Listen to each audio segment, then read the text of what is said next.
In the pursuit of a peaceful and content life, especially in our later years, we often find ourselves overwhelmed by life's small stresses. The news, the actions of others, and the little things that go wrong seem to disrupt our inner peace.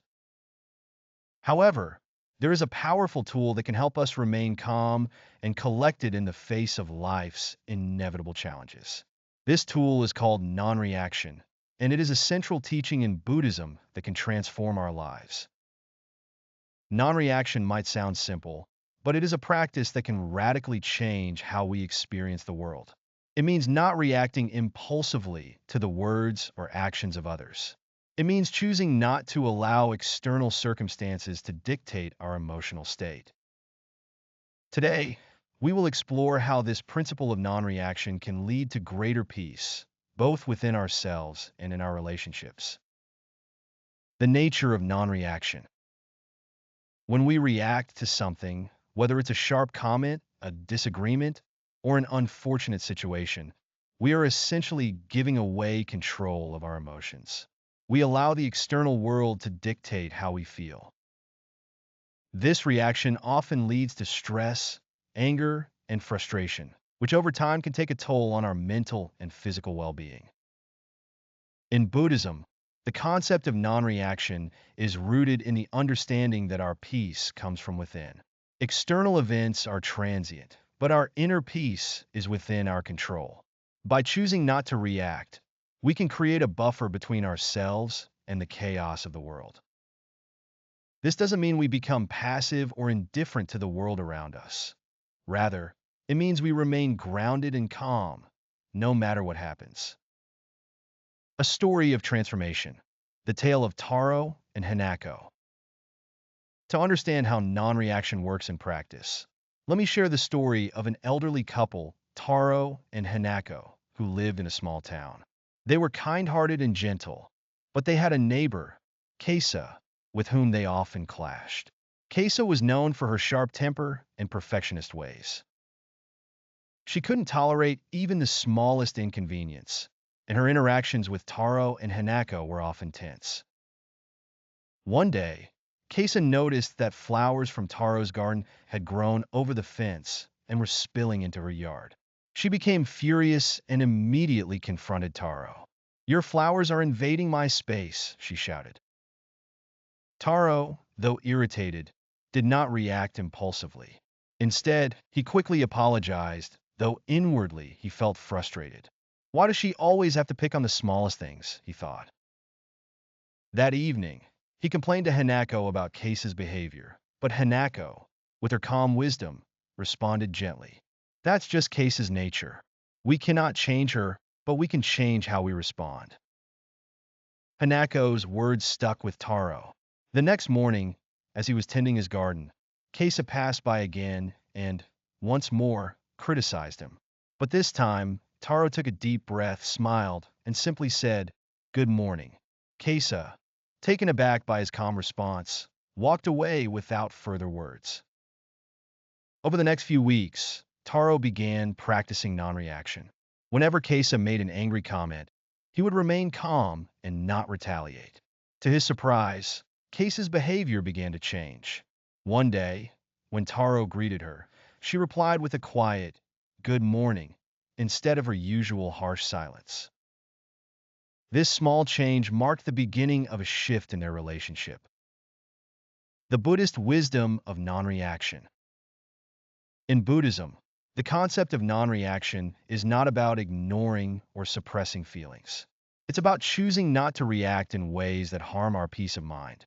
The Buddha taught that attachment to our desires and aversions is the root of suffering. By letting go of the need to react to everything that irritates or angers us, we free ourselves from the constant cycle of frustration and emotional turmoil.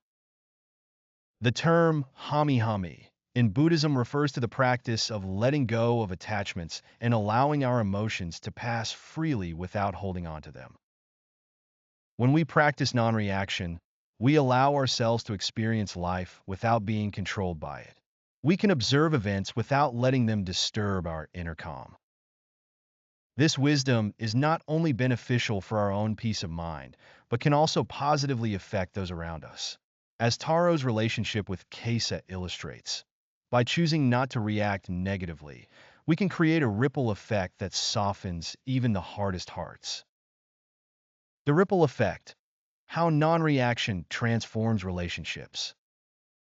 As Taro continued to practice non-reaction, something incredible happened.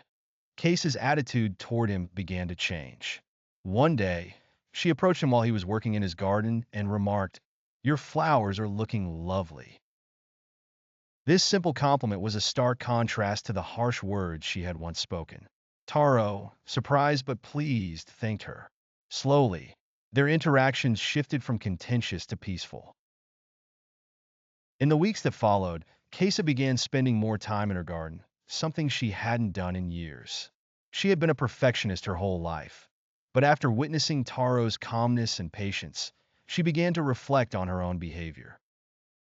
She realized that she had been holding on to anger and frustration over things that didn't really matter. Kesa's transformation was not immediate, but it was profound. She started to see the world in a different light, one where peace and calm were possible, even in the face of adversity.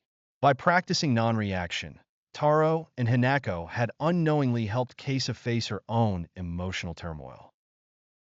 Their peaceful behavior allowed Kesa to reflect on her own responses and, in time, make changes that improved her own well-being.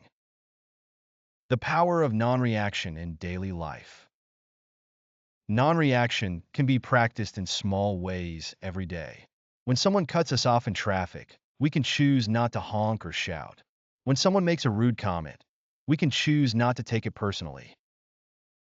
When something goes wrong, we can choose not to get frustrated.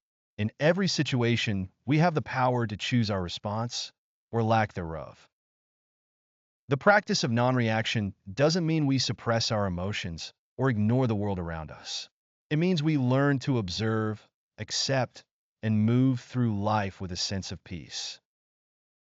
By choosing not to react impulsively, we protect our inner peace and prevent the unnecessary stress that arises from emotional turmoil. The role of compassion and understanding. Another important aspect of non-reaction is the practice of compassion. Buddhism teaches that we should cultivate a compassionate heart, understanding the suffering of others without judgment. When we respond to others with empathy rather than anger or frustration, we contribute to their healing as well as our own. Taro and Hanako showed compassion toward Kesa by understanding that her anger stemmed from deeper issues, such as her loneliness and grief after losing her spouse. By not reacting to her anger, they allowed her the space to process her emotions without feeling threatened or judged. This compassion created an environment where Kesa could change, not because she was confronted or criticized, but because she was met with understanding and acceptance. Practical steps for cultivating non-reaction. Here are a few practical steps you can take to cultivate non-reaction in your own life. Pause and breathe. When you feel the urge to react, take a deep breath and give yourself a moment to pause. This helps you create space between the stimulus and your response. Observe your thoughts. Instead of immediately reacting, observe your thoughts. Are they coming from a place of fear, anger, or hurt? By acknowledging your thoughts without judgment, you can choose not to act on them. Practice compassion. Try to understand where others are coming from. Often, people's harsh words or actions stem from their own struggles. Compassion allows you to respond with kindness rather than anger. Let go of expectations. When we expect others to behave a certain way, we are more likely to be disappointed or upset. Let go of these expectations and allow things to unfold naturally. Focus on what you can control. You can't control the actions of others, but you can control how you respond. Focus on maintaining your inner peace regardless of external circumstances. Conclusion. Finding peace through non-reaction. By practicing non-reaction, we can transform not only our own lives, but also our relationships with others. We no longer let external events control our emotional state, and we open ourselves up to deeper peace and happiness. Like Taro and Hanako, we can live in harmony with the world around us, letting go of the need to control or fight against every little thing.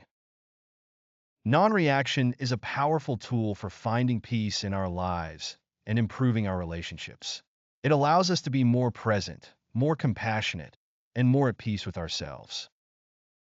By embracing this Buddhist teaching, we can navigate the challenges of life with grace and wisdom, creating a more peaceful world for ourselves and those around us. Thank you for watching, and I hope you find peace in your journey. Until next time.